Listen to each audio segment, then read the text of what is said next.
Hey guys, due to technical error, I have a new link. So if you want to join me, you can click this link instead.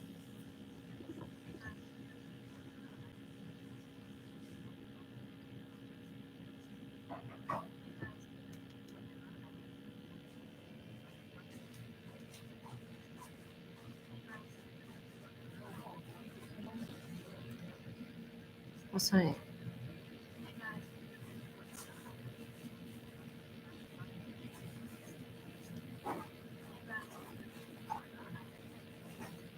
Like nobody joined you.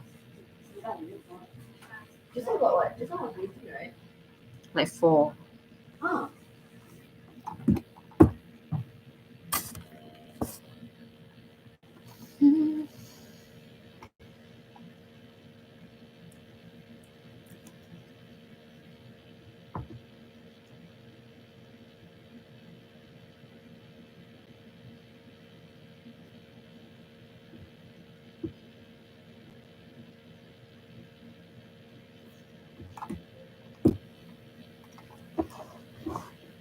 Hi guys, if you can hear me, just type in the. Oh hi, Shar. Oh my gosh, there's like technical error that I couldn't go live in my previous link. So sad. Oh, it's just 2 people that I know. Okay, if there's any global UGRAD applicants here, let me know so that I can just start answering your questions because I don't think there'll be many people join.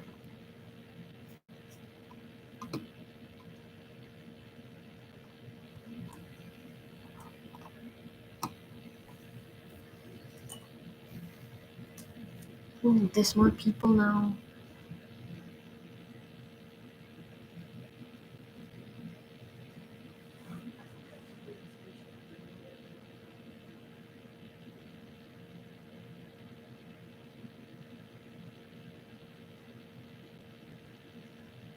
Oh, hi.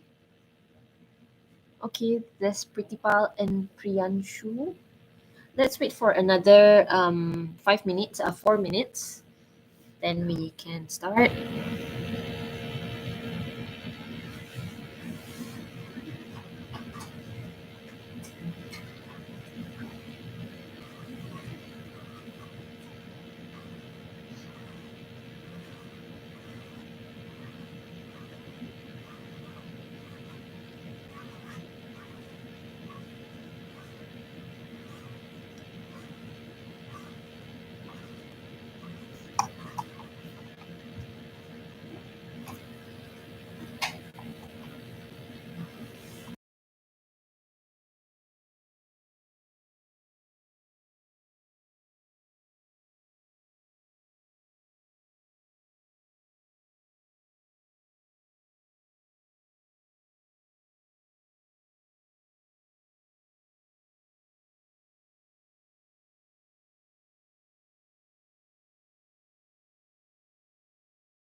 Okay, whoever that's here, if you haven't said hi in the chat, can you just say hi so that I know that you are global UGRAD um, participants or like aspiring global UGRADers?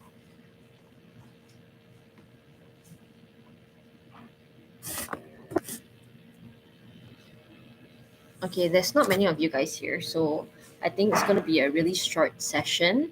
So my name is Naomi. Uh, I'm a global regretter from the year 2016 2017.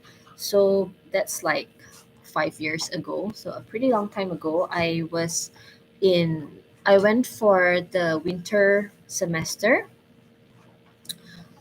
So just to let you know that I went to Western Washington University in Washington State, not Washington DC. So yeah, that's my introduction. So, okay, To, I actually saw that you DM me about the essay. What exactly do you want to know about the essay? Maybe you can type it in the comments because, from what I know, there are two essays that are required, and it is regarding leadership, right? So, when it comes to leadership, everyone has their own leadership style. So honestly, I would just want to know specifically what do you want to know about how to write the essay, because uh, when it comes to leadership, you can go in many different angles. Let me just bring up the essay for this year. Okay, so essay number one, I'll read out the question. The Global UGRAD program is for young leaders committed to serving their home communities. Why would you be a great participant in the Global UGRAD program? So the main thing that you're going to talk about is um, you as a young leader serving your community back at home. So basically, this program is not only about cultural exchange, but it also is about giving back to your community. So basically, when you're in the US, you are going to have to do community service and then see how you can implement it back at home, right? So, which is why community service and giving back to the community is a huge thing in this program. So, the main thing that you should write for this essay number one is what probably you can write about what are the experiences that you've been through before in serving your community. Maybe you've been a volunteer at the soup kitchen, or uh, you volunteer time at what else? Um, yeah, so like recently, Malaysia has been through like a really bad flood. So maybe been you've had experience with the organizations, and you went there and help out with the flood victims and things like that. So that's those are the experiences that you can try to relate to and tell in your essay how exactly is that a leadership skill. um, yeah. Okay, then essay number two and number three is pretty much similar in the sense where it's asking about your leadership style and what does it mean to you to be a leader, and also to tell us about a leader that you admire, and how your leadership style resembles or differs from the person. So you guys shouldn't necessarily think like in the box. With all these questions, you can really be creative and make it your own, think out of the box. So, what I mean by that is you can take leaders such as Barack Obama, Michelle Obama. You can even get your mom or your dad, or maybe even your older sister, or a teacher that you really admire at school. So, yeah, so you can just write in the essay what are the qualities that you admire about these people. So maybe your mom. Why is she such a leader figure in your life?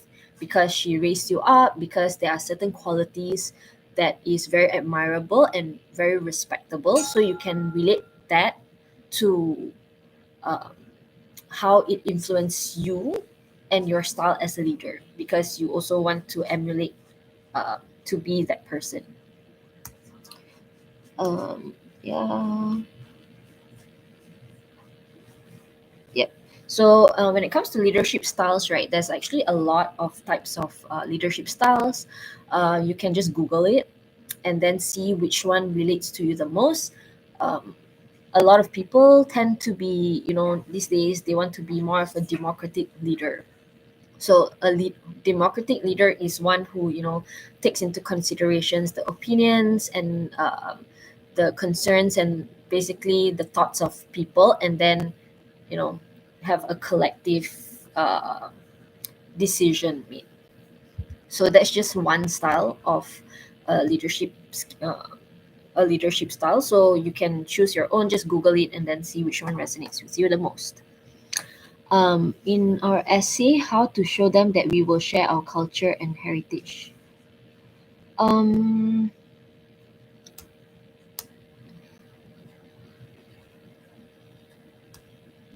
okay, let me see how you can put that. I guess you can put that in your first essay when it talks about being committed to serving your home communities, because when you share your culture and your heritage, you're also trying to inspire people and also to encourage tolerance and accepting different backgrounds, which is actually traits that are very very important, especially when it comes to having working towards having world peace. I know it's very cliche, but that's how you kind of like twist your points to match the program's objectives.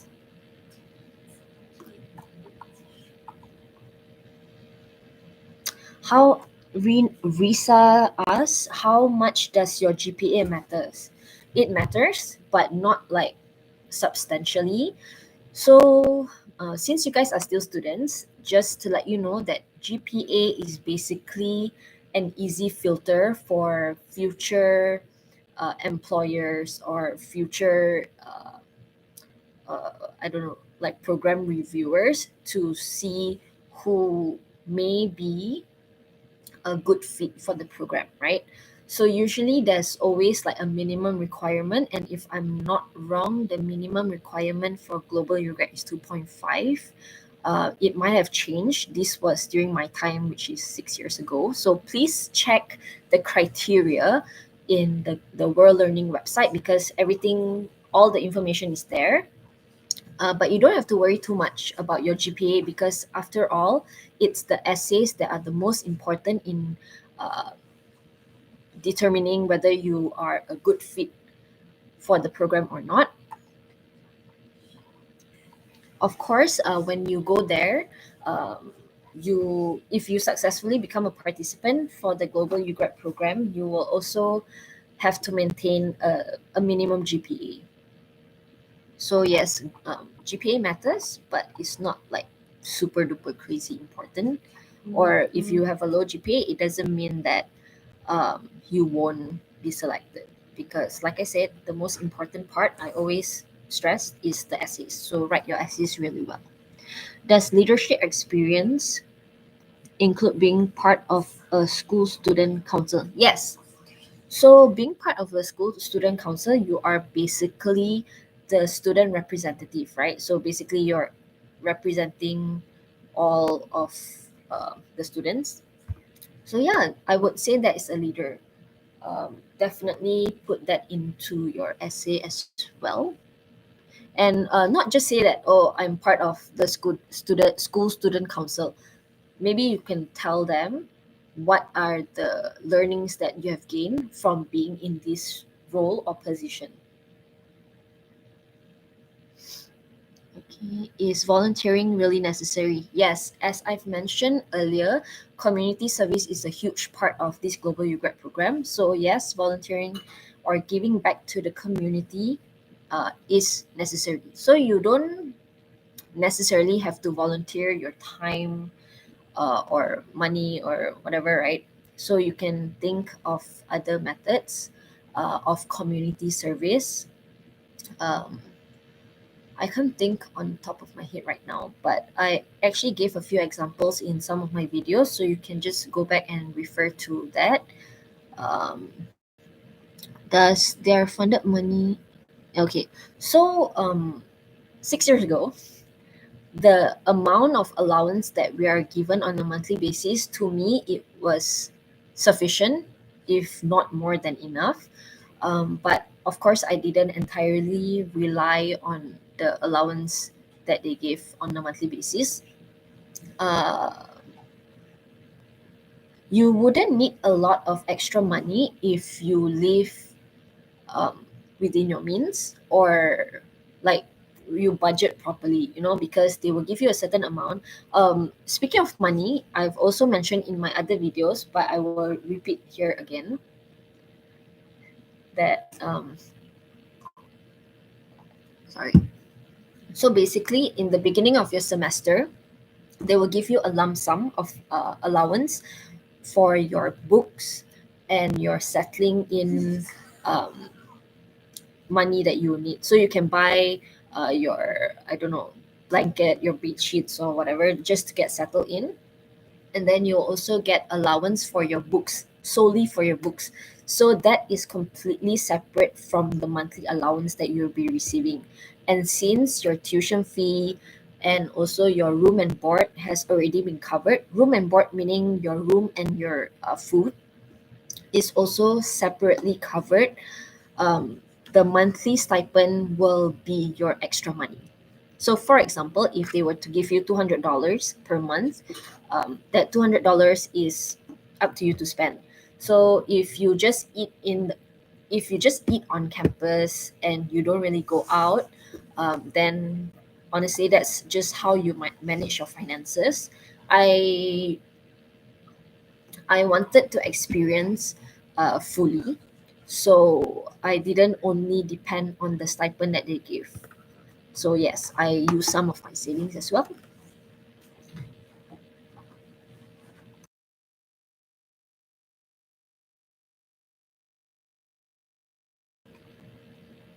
Can I help to proofread your essay? Okay. So the thing is, I don't used to offer such services because I also have a day job and I am doing YouTube. So but since a lot of you guys are actually DMing me about proofreading your essays and helping you with your essays and just like looking like at your application, I am actually thinking of providing this service, of helping you with your application. Yeah, but I will, after this live stream, I will have a link, or okay, I will just give you my email and then you can just DM me and I will give you more details about this service that I will consider to offer. But I know the deadline is pretty soon, so don't be last minute. um, they select a lot of number of students from. The number of students, it depends on each country. So each participating country will have a slightly different number of students. It honestly, I think it depends on the budget that each country has. So, for example, during my batch, I had five global UGRADers from my batch. Two of us went for the winter. Two of us went for Three of us went for the fall semester, and two of us went for the spring semester. But in the same year, Russia had like 14 participants. So it really depends on each country's budget for the program. But it's really nothing for you to worry about. After all, just do your best at your essays, and what's for you will be yours. How do we list the hobbies? Can we write in paragraphs or do we write it in numbers? There's no right or wrong to it. You can list down your hobbies and then just give a bit of like an explanation. For example, you like to read books, so you can just put in bullet point, um, reading books. and then just give a bit of explanation like what kind of books do you like to read. You don't have to write an essay about it. But I would say for a lot of things that they ask you, say for like your hobbies or your interests, I feel like the magic number is always like three. So maybe you can list down three hobbies and three interests. I must also add that during my interview, they actually would. So obviously, the interviewers would have already gone through your application form. So make sure that you don't lie in your application, because even if you lie, make sure that you remember what you wrote in your application, because they will actually ask you about it. So it's really easy to get caught if you lie. So for example, if you put in your application that you like reading but you don't actually like to read, just because you think it would appear more like you would appear more learned, or like they would be more inclined to give the opportunity to someone who likes to read. That's not necessarily true, because then you need to come up with like an explanation or a story. They'll be asking you like what kind of books you like to read and why you like to read that kind of books, or maybe even your favorite author. So be prepared. SIM. Yeah, again, I wouldn't recommend to write in paragraph, since it's already called a list. Just list it down and give like a one sentence of explanation. That's all. Okay, that's all the questions that I have. Um, Let me see if I have any other questions that were asked.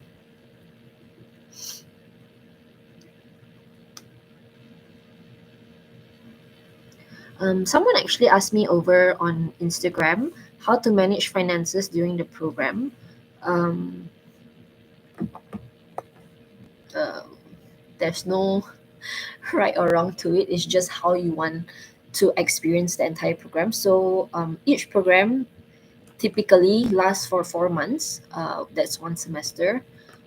So from there, once you get to know how much allowance that you're given on a monthly basis, then you can kind of um, plan out your finances. Um, Honestly, you don't really have to worry too much, because your meals are covered as long as you eat on campus. So whenever you want to go out to the mall with your friends, go to Taco Bell, you can use your own money, and that wouldn't cost too much. So if you want to travel, if you want to eat food outside campus, if you want to go shopping, uh, definitely bring more money. Oh, and speaking of money, I would suggest to not only bring cash. Don't carry too much cash on you, because you'll be traveling to the US. It's a really long plane ride, and like with all the transiting and all that, it's really dangerous. So just make sure that you activate your debit card or credit card. Hi, Najmi. Okay. Any other questions?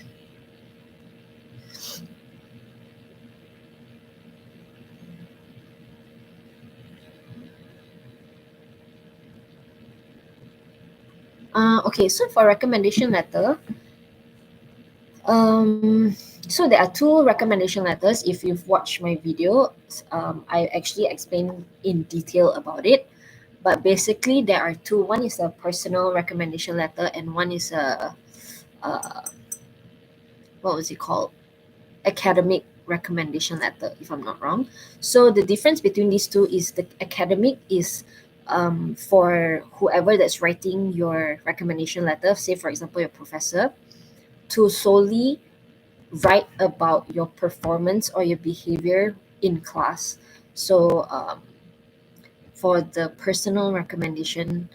it's personal recommendation letter. It's more for maybe you've volunteered or you've worked part-time somewhere, and then you can get the person to write your recommendation letter there. So it's something that is completely unrelated to your academic. So an idea about what to write in the recommendation letter, I would say, say for the academic recommendation letter, you will write about um, your grades. Actually, grades is not super important, more of like participation in the class. If you're participative, maybe you have good presentation skills, maybe you have good teamwork with your peers and things like that. As for the personal recommendation letter, the person can write about your attitude at work, your skills, like maybe problem solving skills, time management skills. Yeah. How many paragraphs should it have? Actually, there's no fixed amount. You can just Google for recommendation letter formats and then you can see. But usually, the people that you select to write your recommendation letters, they are used to writing recommendation letters, so they would know how to write it.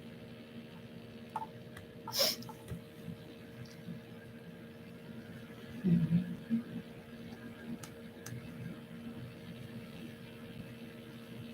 Okay, are there any other questions? You're welcome.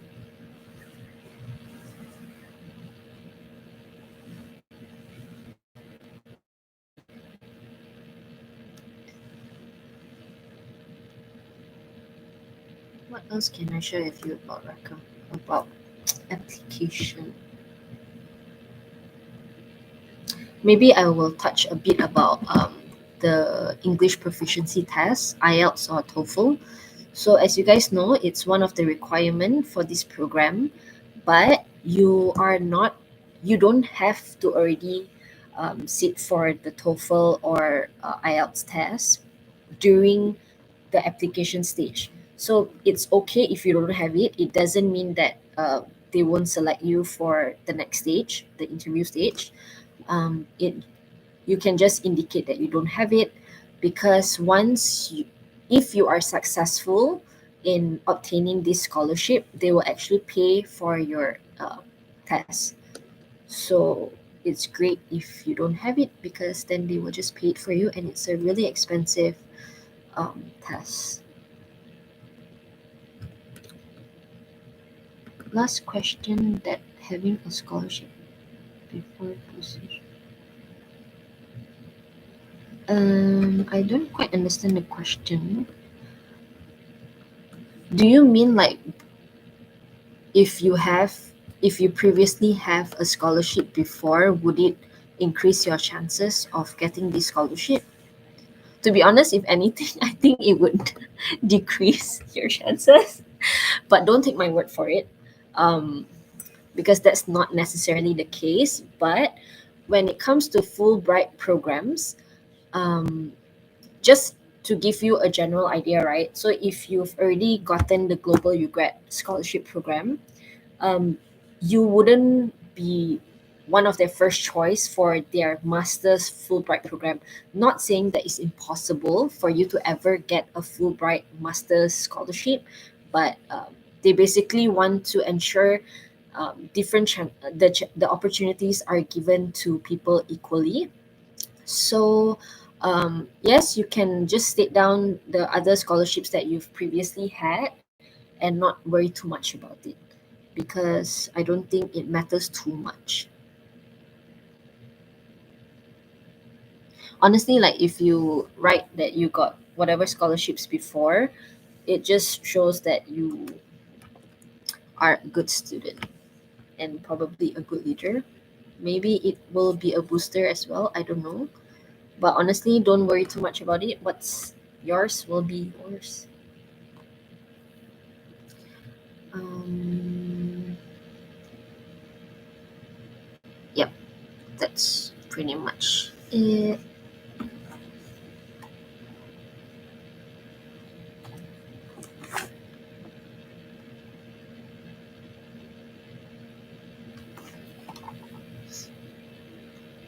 So if you guys have any other questions, you can just leave it in the chat.